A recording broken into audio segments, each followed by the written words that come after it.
Hi ladies and gentleman, I hope you are doing well. तो मैं सत्यम श्रीवास्तव आप सभी का अपने इस छोटे से यूट्यूब चैनल सत्यम श्रीवास्तव आईएएस अकेडमी पर स्वागत करता हूं और आशा करता हूं कि आप लोग अच्छे होंगे और आप लोगों की प्रिपरेशन भी अच्छी चल रही होंगी। तो दोस्तों, आज हम लोग एक नया इंटरेस्टिंग टॉपिक हम लोग यहाँ पर डिस्कस करने वाले हैं, जिसका नाम है भारत का राफेल, एक नए युग की शुरुआत। तो जैसा कि आप लोग समझ रहे होंगे, जैसा कि आप लोगों ने न्यूज़ पढ़ा होगा कि अभी आज 29 जुलाई को यहाँ पर राफेल का स्वागत भारत में हो चुका है। राफेल की एंट्री जो है वो भारत में हो चुकी है। तो उसी के परिप्रेक्ष्य में हम लोग देखेंगे अपने प्रिपरेशन के पॉइंट ऑफ व्यू से कौन कौन से टॉपिक इंपॉर्टेंट है, उसको हम लोग यहाँ पर देखेंगे। और ये आपके internal security and foreign policy दोनों के लिए ये इंपॉर्टेंट रहेगा। तो यदि आपको ये टॉपिक के लेसन आप लोगों को अच्छा लगता है तो आप इस चैनल को सब्सक्राइब, लाइक एंड शेयर करना बिल्कुल मत भूलिएगा। और आप मेरे बारे में यहाँ पर जान सकते हो, पढ़ सकते हो। मेरा नाम सत्यम श्रीवास्तव है और मैं अनअकैडमी पर एक लाइव एजुकेटर के तौर पर भी वहाँ पर पढ़ाता हूँ। तो और इसका पीडीएफ आपको मेरे Telegram link let's crack @unacademy with Satyam Shrivastava पर आपको मिलेगा। नीचे डिस्क्रिप्शन बॉक्स में लिंक दी हुई है, तो आप वहाँ से इसे डाउनलोड कर सकते हो गाइस। तो बढ़ते हैं आगे और सब्सक्राइब करना आप बिल्कुल मत भूलना। और आप मेरे फेसबुक पेज ग्रुप और ग्रुप से भी आप जुड़ सकते हो। IAS preparation with Satyam Srivastava के नाम से बना हुआ है, वहाँ भी आपको नोटिफिकेशन पीडीएफ वगैरह मिलती रहती हैं। तो बढ़ते हैं आगे और यहाँ पर देखते हैं कि सबसे पहले न्यूज़ में क्या है। तो यहाँ पर एयरबेस पर राफेल विमान ने लैंडिंग की और इस पर हमारे गृह मंत्री राजनाथ सिंह जी ने कहा कि यह एक नए युग की शुरुआत है गाइस। उन्होंने कहा कि यह एक नए युग की शुरुआत के तौर पर यहाँ पे हम देख रहे हैं। ये आपका जो है ये हमारा दोस्तों राफेल है। ये हमारा राफेल है, बेहद ही खूबसूरत और बेहद ही एक पंछी के आकार का ये हमें दिखता हुआ नजर आ रहा है। तो यहाँ पर देखते हैं कि न्यूज़ में क्या है। पहले न्यूज़ को डिस्कस करेंगे कि क्या यहाँ पर हुआ है आज। तो यहाँ पर चीन के साथ विवाद के बीच भारत की ताकत को कई गुना बढ़ाने वाले राफेल लड़ाकू विमानों की पहली खेप जो है वो अंबाला एयरबेस पर पहुंच गई है दोस्तों। ठीक है, तो जो पहली खेप है यानी कि जो पहली जो डिलीवरी है वो भारत में हो चुकी है दोस्तों। ठीक है, इन्हें रिसीव करने के लिए खुद वायुसेना के अध्यक्ष air chief marshal RKS Bhadauria मौजूद हैं। वहीं रक्षा मंत्री राजनाथ सिंह ने सैन्य इतिहास में एक नए युग की शुरुआत के तौर पर इसे बताया है और साथ ही साथ उन्होंने भारतीय वायुसेना को इसके लिए बधाई भी दी है। तो सबसे पहले आपको ये जानना है कि अंबाला कहाँ पर है। तो अंबाला हमारा हरियाणा में लोकेटेड है। कहाँ पर है? हरियाणा में। तो ये अंबाला एयरबेस वहाँ पर बनाया गया है, जहाँ पर इसकी पहली डिलीवरी यहाँ पर की गई है। फ्रांस के 7000 किलोमीटर का हवाई सफर तय करके 5 राफेल विमान बुधवार की दोपहर 3 बजे अंबाला एयरबेस पर पहुंच गए। भारतीय वायुसेना क्षेत्र में प्रवेश करने के बाद राफेल विमानों को 2 सुखोई 30 MKI ने अपने घेरे में ले लिया और उन्हें अंबाला एयरबेस तक लेकर आए। अर्थात कि यहाँ पर हमारा सुखोई 30 ने उनका स्वागत किया। जैसे जब कोई हमारा एम्बेसडर आता है या कोई फॉरेन का कोई यहाँ पर लीडर आता है तो प्रेसिडेंट या प्राइम मिनिस्टर उसको एयरपोर्ट पर लेने जाते हैं। इसी प्रकार का जब यहाँ पर राफेल की एंट्री भारत के सीमा के अंदर हुई तो उसका स्वागत करने के लिए 2 सुखोई विमान ने उसका स्वागत किया और फिर उन्हें अपने साथ लेकर अंबाला एयरबेस तक उनको लेकर आया गया। तो ये है इसका पूरा न्यूज़ में क्या था उसको हम लोगों ने देखा। तो रक्षा मंत्री ने जैसे यहाँ पर कहा है कि ये एक सैन्य इतिहास में एक नए युग की शुरुआत होगी। तो राफेल विमानों के अंबाला एयरबेस पर लैंड करने पर रक्षा मंत्री राजनाथ सिंह ने वायुसेना को बधाई दी है। उन्होंने ट्वीट करके कहा है कि बर्ड्स अंबाला में सुरक्षित उतर गए हैं। भारत में राफेल लड़ाकू विमान का पहुंचना हमारे सैन्य इतिहास में एक नए युग की शुरुआत है। बर्ड्स उन्होंने किसको यहाँ पर कोट किया है? बर्ड्स उन्होंने राफेल को ही कोट इंक्लूड किया है। ठीक है, तो ये आपको ध्यान में रखना है। ये मल्टी रोल वाले विमान वायुसेना की क्षमताओं में क्रांतिकारी बदलाव लाएंगे। मैं एक भारतीय वायुसेना को बधाई देता हूं और मुझे यकीन है कि 17 गोल्डन एरोज स्क्वाड्रन उद्यम आश्रम के अपने आदर्श वाक्य को जारी रखेंगे। मुझे बेहद खुशी है कि भारतीय वायुसेना की युद्धक क्षमता को समय पर बढ़ावा मिला। तो ये आपको ध्यान में रखना है। The world have landed safely in Ambala. The touch down of Rafale combat aircraft in India mark the beginning of a new era in our military history. उन्होंने ये चीज यहाँ पर कही है दोस्तों, ये अपने ट्वीट में उन्होंने कहा था। तो बढ़ते हैं आगे और देखते हैं अब यहाँ पर हमारे एग्जाम के पॉइंट ऑफ व्यू से इंपॉर्टेंट है वो है इसके बेसिक को समझना। ये न्यूज़ की चीज़ें तो आपसे नहीं पूछी जाएगी, लेकिन इसके फीचर्स, राफेल के क्या फीचर्स हैं, इसकी क्या उपयोगिता है, ये सब हमसे यहाँ पर पूछे जाएंगे। तो बढ़ते हैं आगे। तो राफेल, तो पहला पॉइंट यहां पर आपको ध्यान रखना कि राफेल विमान फ्रांस की दसॉल्ट एविएशन द्वारा बनाया गया 2 इंजन वाला लड़ाकू विमान है।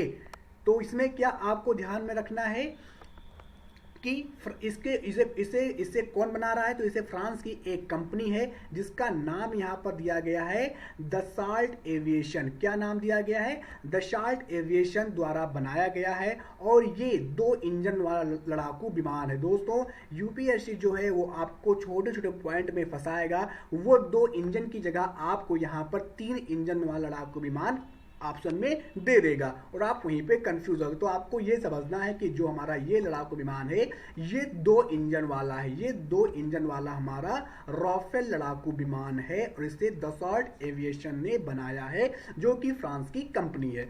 राफेल लड़ाकू विमानों को आर्मी रोल विमानों के रूप में रखा गया है जो युद्ध के समय महत्वपूर्ण भूमिका निभाने में सक्षम होंगे।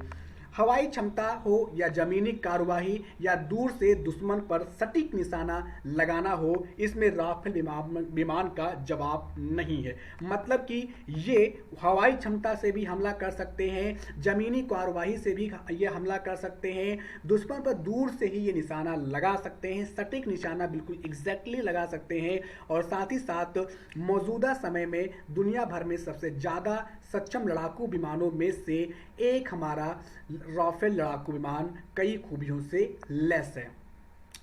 अगला पॉइंट यहाँ पर है कि यह एक बहुउपयोगी लड़ाकू विमान है। इस विमान की जो लंबाई है वो 15.27 मीटर है। कितना है? 15.2 से यानी 15.27 मीटर है और इसमें 1 या 2 पायलट ही बैठ सकते हैं। तो इसको आपकी लंबाई भी ध्यान रखना है 15.27 और इसमें 2 पायलट तक बैठ सकते हैं। 2 सीटर्स यहाँ पर है।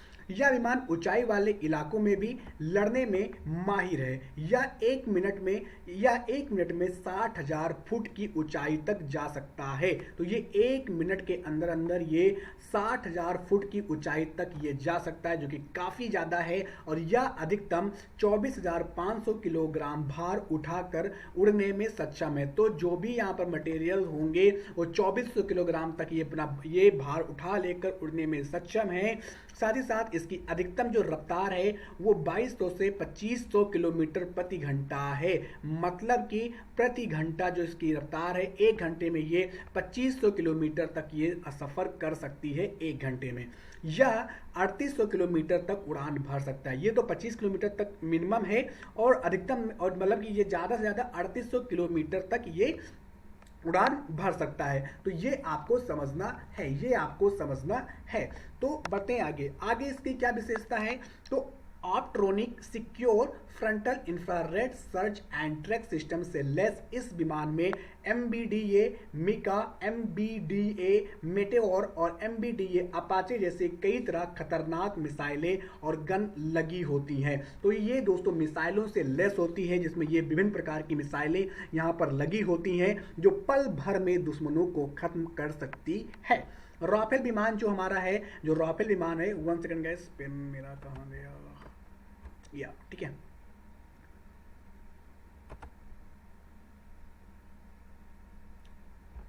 ठीक है।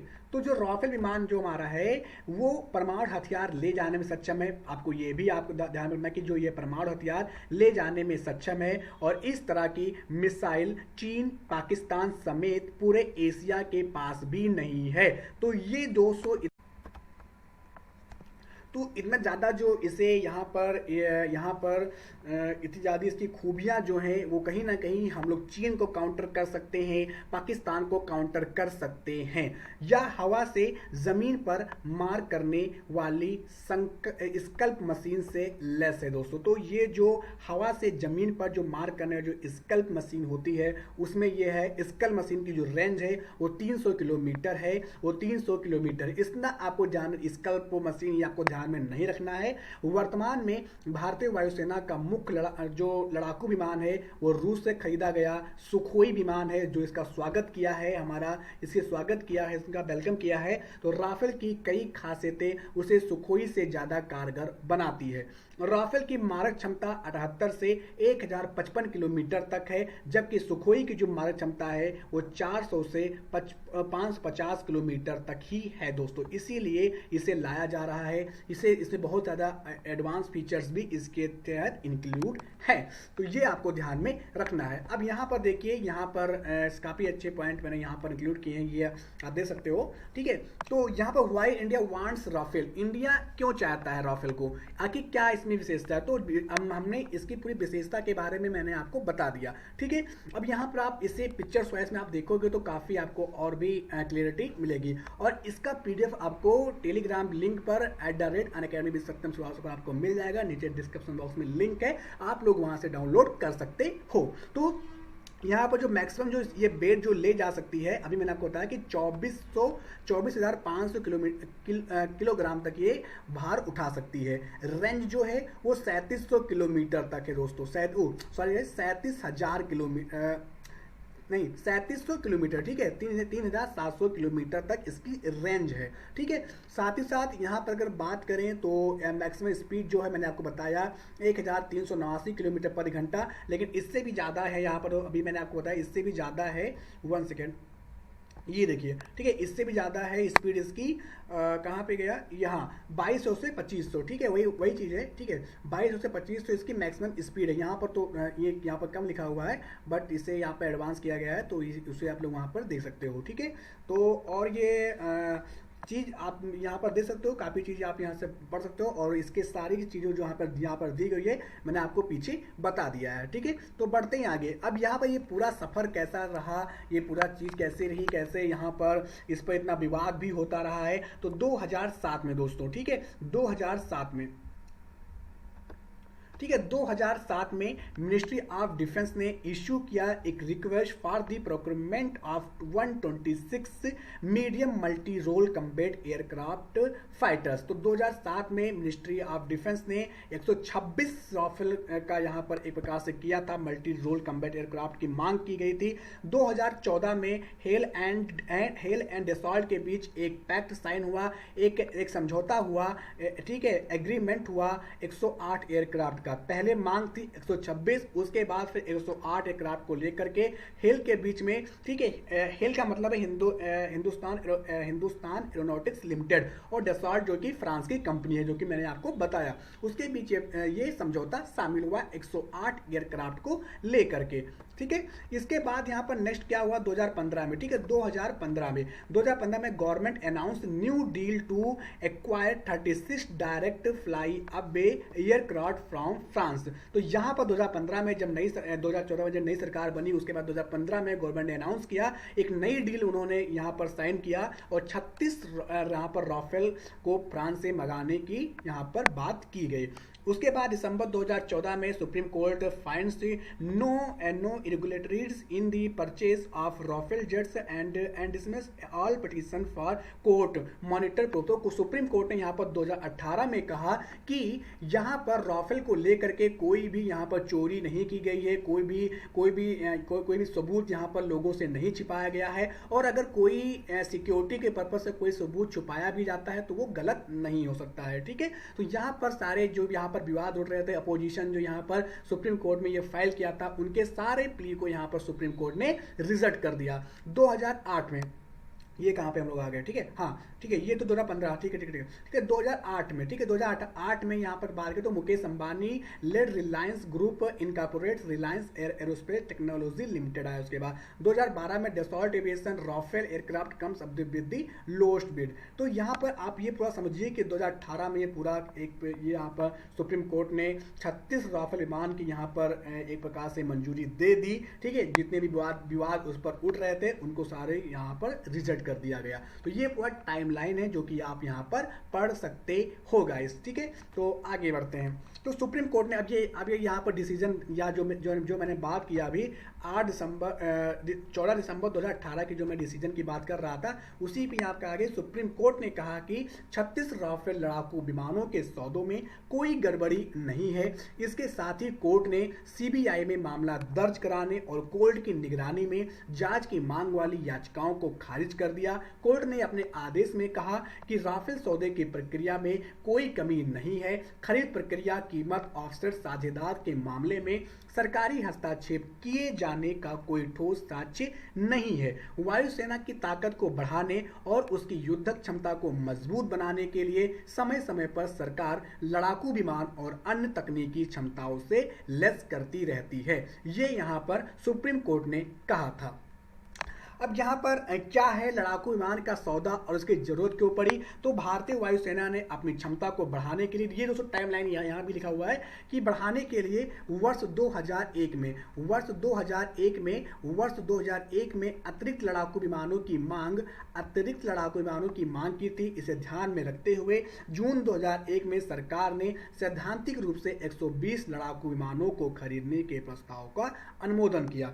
दिसंबर 2002 में पहली बार एक पारदर्शी रक्षा खरीद की प्रक्रिया तैयार की गई। साथ ही साथ यहाँ पर हम बात करें तो ये सब चीजें यहाँ पर थी और भारत सरकार ने 2007 में ही लड़ाकू विमान जो 126 लड़ाकू विमानों को खरीदने की मंजूरी भी दी थी, ठीक है। तो ये आप बस ध्यान रख सकते हो और इतना ज़्यादा आपको ध्यान में नहीं रखना है। ये मैंने आपको बस यहाँ पर एक प्रकार से यहाँ पर एक टाइमलाइन बताने के लिए कर दिया है, लेकिन ये टाइमलाइन आप चाहे ध्यान में रखो या न रखो, ये टाइमलाइन आप जरूर ध्यान में रखना गाइस, ठीक है। ये टाइमलाइन आपको जरूर ध्यान में रखना है, ठीक है। तो राफेल का चुनाव ही क्यों किया गया? तो राफेल का चुनाव इसलिए किया गया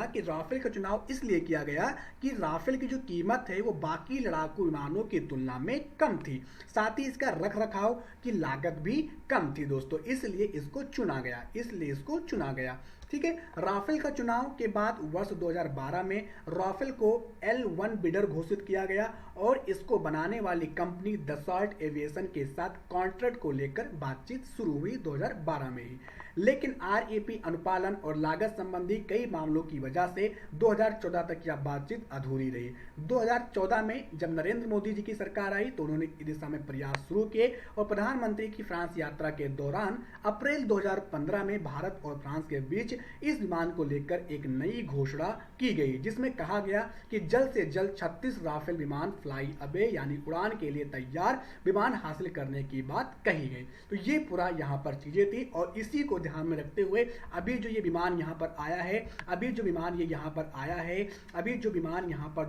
लाया गया है वो इसी समझौता का ही ये पार्ट है दोस्तों, ठीक है। तो अभी जो पहली खेप है वो यहाँ पर पहुंच चुकी है, ठीक है, पहली खेप है वो यहाँ पर पहुंच चुकी है, तो ये आपको ध्यान में रखना था। अब बढ़ते हैं आगे, ठीक है। तो ये था आज का ये टॉपिक और ये मैं आशा करता हूँ कि आप सभी को ये टॉपिक अच्छा लगा होगा और यदि आपको टॉपिक और लेसन अच्छा लगा तो आप इस चैनल को और इस लेसन को लाइक, शेयर एंड सब्सक्राइब करना बिल्कुल मत भूलिएगा और साथ ही साथ आप नीचे कमेंट बॉक्स में जरूर बताइए कि आपको ये टॉपिक कैसा लगा और इसका PDF आपको मेरे Telegram group @unacademy with Satyam Shrivastava पर मिलेगा। नीचे डिस्क्रिप्शन बॉक्स में आपको लिंक मिल जाएगा, आप लोग वहां से डाउनलोड कर सकते हो। तो इसी के साथ आज की ये जो लेसन है वो यहीं पर हम लोग समाप्त करते हैं और मिलते हैं अपने नेक्स्ट टॉपिक के साथ, नेक्स्ट लेसन के साथ। तो आप चैनल को सब्सक्राइब, लाइक एंड शेयर करना बिल्कुल मत भूलिएगा। तो मिलते हैं अपने नेक्स्ट टॉपिक के साथ, तब तक के लिए bye bye, see you and thank you.